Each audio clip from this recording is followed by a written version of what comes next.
2007 Chrysler 300 with a 3.5 V6.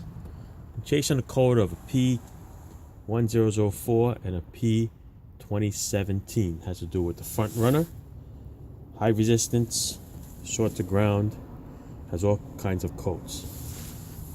Changed an actuator already, which is the new one over here. That wasn't a problem. I sent it to Chrysler to have a PCM update. That's what everybody else says to do. I paid $100 for that. That didn't do it. So the only thing left is the intake manifold. So before I go for $1,200 on this intake manifold, yeah, you can get it online for about $800 or so, but roughly about $1,100 plus tax with all the gaskets. I'm going to try to clean this manifold first, because basically it's just binding. This little piece here, which is a little flapper, I'll show you in a little bit.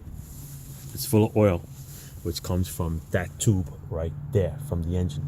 It's all full of crud and everything. So that gets into the manifold through the back way, and in here it cruds up this flapper.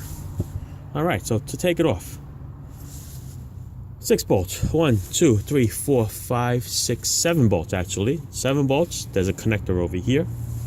There's a connector for this actuator. There's a connector for this actuator, right? Which is this actuator right here. All right, I'm gonna move this out of the way so we can all see together. All right, I can move it out of the way. Connector for the actuator on the passenger side. Connector for the actuator on the driver's side. Connector up on top for, I believe, is a mass airflow sensor. Oh, there's a plug over here for the throttle body.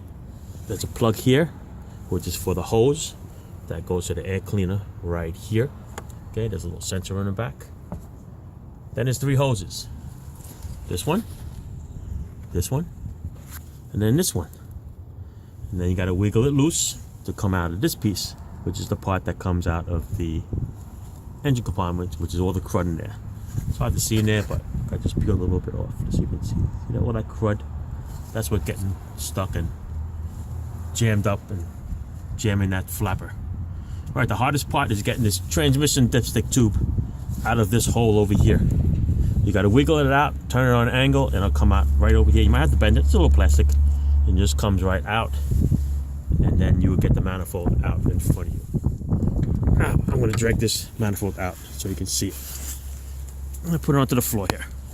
Now, the problem with this manifold has to do with these flappers in here. Let's see if I can get a good view for you guys. You can see it. There's a little flapper in there. Flaps in and out. I cleaned it out right now with brake cleaner. I'm going to have to soak it a little more. All right, it's a little flapper in there. This thing turns back and forth. You can actually hear it. So it's binding. Even if it gives a little bit of a resistance, it's going to give you that high resistance code. So before I spend $1,200 on a manifold, I am going to soak this with all kinds of cleaners and try to loosen it up. To the normal hand, it feels like it's loose. Maybe at the very edge, when it's closed, it seems a little tight.